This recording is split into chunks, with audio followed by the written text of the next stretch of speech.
Have you ever paused to think about your life, truly paused, and wondered if you're living it fully? Or are you perhaps drifting along, caught up in the daily rush, assuming you have all the time in the world? It's a common human tendency, isn't it? To postpone joy, to put off difficult conversations, to delay pursuing our deepest dreams. We often tell ourselves someday, but what if that someday arrives sooner than we expect or looks different than we imagined? Today, we're embarking on a deeply moving journey, one that touches the core of human experience. We're going to listen, really listen, to the echoes of lives lived, specifically exploring the most common regrets shared by those nearing the end of their journey. These aren't meant to bring sadness, but profound wisdom. Imagine gaining decades of insight in just a few minutes. Lessons learned through tears, laughter, and quiet reflection by people just like you and me, people who have navigated the complexities of life.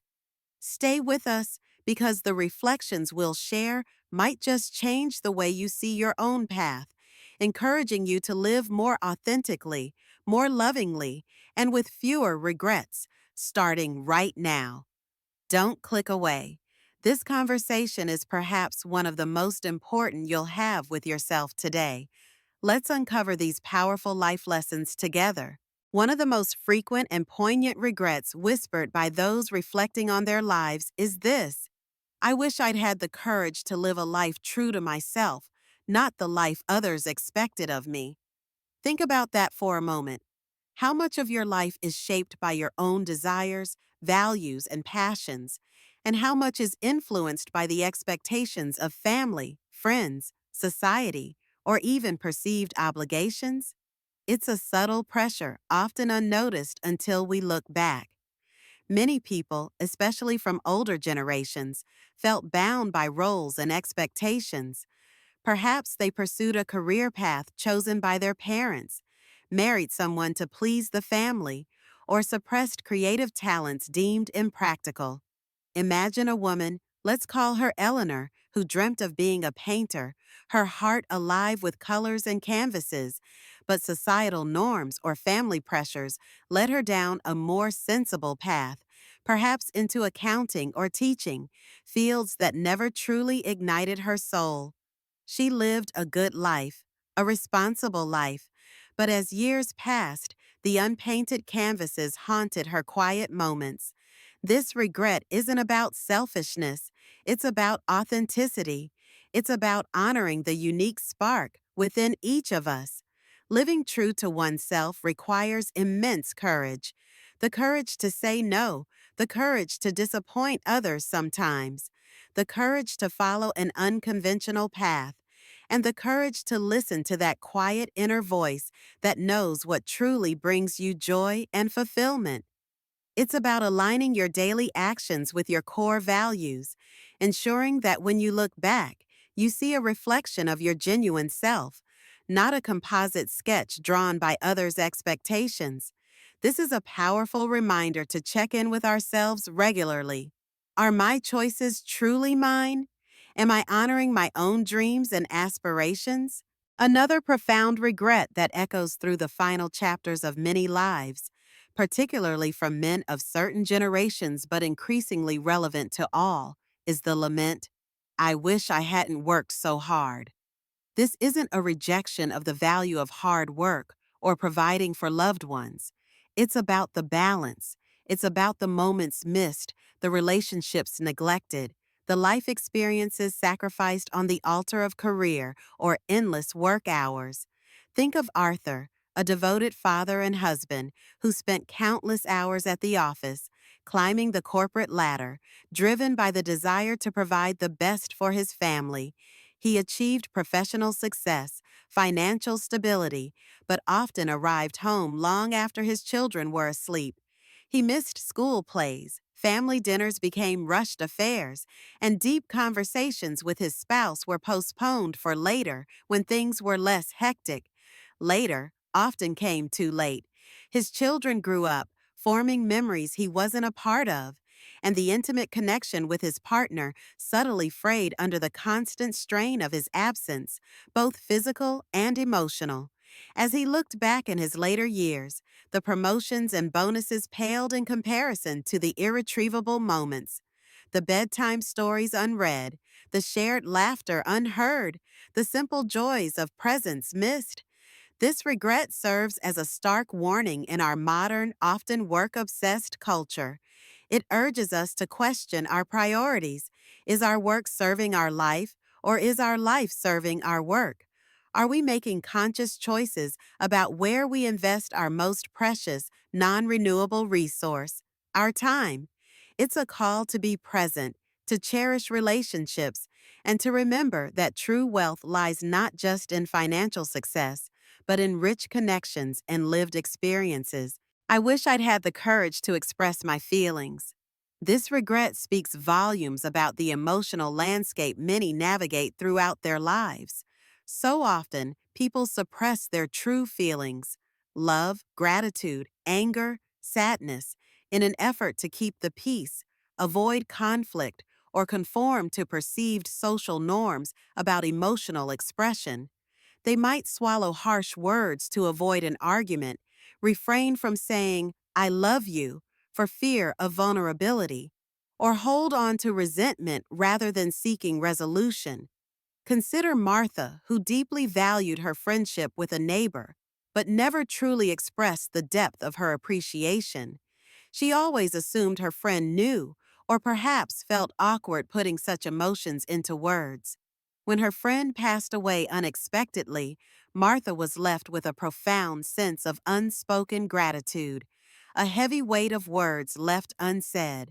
Similarly, suppressing negative emotions like anger or disappointment doesn't make them disappear.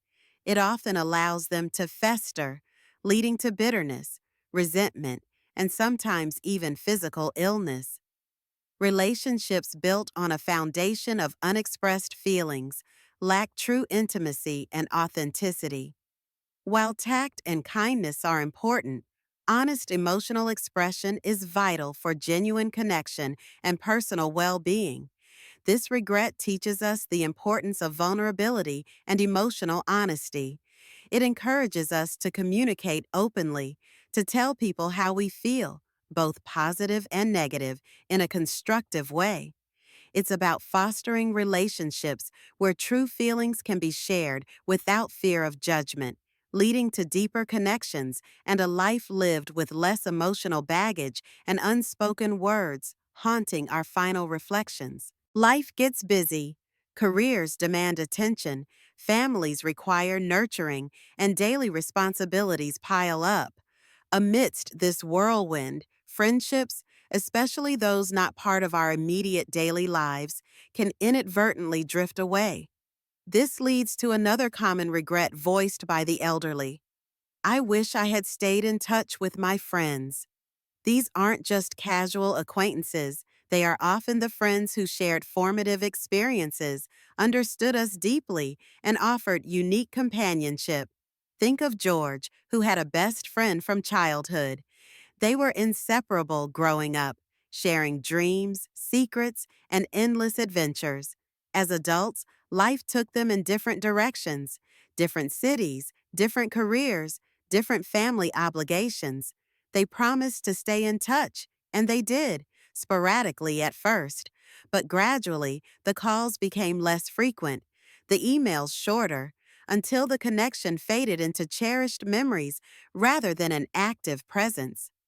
In his later years, George often thought about his friend, wondering about his life, and deeply regretted not putting in the effort to maintain that precious bond. He realized too late that good friendships require nurturing, time, and conscious effort, just like any valuable relationship. They don't sustain themselves automatically. This regret reminds us that friendships are treasures worth investing in. It prompts us to reach out, make that call, send that message, schedule that visit, even when life feels overwhelmingly busy. It highlights the unique joy, support, and perspective that true friends bring into our lives, enriching our journey in ways that often become clearest only in retrospect. Don't let precious connections fade, nurture them actively. It might sound surprising, but a significant regret many express is startlingly simple. I wish that I had let myself be happier. This isn't about wishing for fewer hardships, but rather about realizing that happiness, to a large extent, is a choice, a state of mind they often denied themselves. Many people remain stuck in old patterns, habits, and familiar comforts, even when those things no longer serve them or bring them joy. They fear change, worry excessively about things they cannot control, or cling to the belief that they don't deserve happiness or that it's frivolous. Consider Beatrice, who lived a life of duty and responsibility. She was always careful, practical, and perhaps a bit too serious. She denied herself simple pleasures, a spontaneous trip, a guilt-free indulgence, pursuing a hobby just for fun, often feeling it was self-indulgent or that she hadn't earned it. She was so focused on obligations and potential problems that she missed countless opportunities for everyday joy. Looking back, she realized that much of her unhappiness wasn't imposed by external circumstances, but by her own mindset, her own reluctance to embrace joy and lightness. This regret is a powerful lesson in self-compassion and conscious choice. It reminds us that happiness isn't something to be endlessly pursued in the future. It's available in the present moment if we allow ourselves to experience it. It encourages us to break free from limiting beliefs, to cultivate gratitude, to embrace simple pleasures, and to consciously choose thoughts and activities that foster well-being, rather than getting bogged down in negativity or fear. Life is precious, and choosing happiness is not selfish. It's essential for a life well lived. Hearing these deeply personal regrets can feel heavy, perhaps even unsettling, but the intention isn't to dwell on sadness or fear. Instead, the wisdom shared by those nearing the end of their lives offers us an incredible gift, the gift of foresight. By understanding the paths others wish they had taken differently, we gain invaluable perspective on our own lives, right here, right now. These regrets are not failures, they are signposts, illuminating the values that truly matter in the grand tapestry of human existence: authenticity, love, connection, emotional honesty, and the conscious choice of joy. Recognizing these common pitfalls allows us to become more intentional about our choices. We can ask ourselves, am I living in alignment with my true self? Am I prioritizing my relationships alongside my work? Am I expressing my feelings honestly and kindly? Am I nurturing my friendships? Am I allowing myself to experience happiness today? This isn't about achieving a perfect, regret-free life. That's likely impossible. Life involves challenges, mistakes, and difficult choices. However, it is about living more consciously. It's about minimizing the chances of looking back with the same deep aches of wishing things had been different in these fundamental areas. The lessons learned from these regrets can empower us to make small shifts day by day that lead to a richer, more meaningful, and ultimately more fulfilling existence. It's about using their hindsight as our foresight, transforming their painful lessons into our guiding principles for a life lived with greater awareness and purpose. As we draw this reflection to a close, let the echoes of these regrets settle gently within you. The wish to have lived authentically, the longing for more time with loved ones over work, the ache of unexpressed feelings, the sadness of faded friendships, and the realization that happiness was a choice often unmade. These are not just stories of the past. They are urgent invitations for our present. They compel us to examine our own lives with honesty and courage. Are we truly living or merely existing? Are we building legacies of love and connection, or just accumulating tasks and possessions?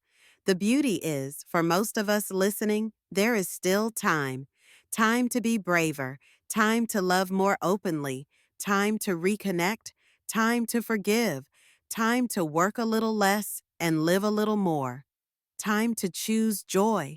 Let these profound lessons be a catalyst for positive change, no matter your age or stage in life. Don't wait for someday to start living the life you truly desire. If this conversation resonated with you, if it sparked a thought or touched your heart, please consider sharing it with others who might benefit from this wisdom. Like this video if you found value in it, and subscribe to our channel for more content designed to help you live your most meaningful life. Most importantly, take a quiet moment today to reflect on one small change you can make, inspired by these lessons. Share your thoughts or perhaps a lesson you've learned about regret in the comments below. Your experience might be the wisdom someone else needs to hear. Thank you for joining us on this journey. Live fully, love deeply, and express yourself truly.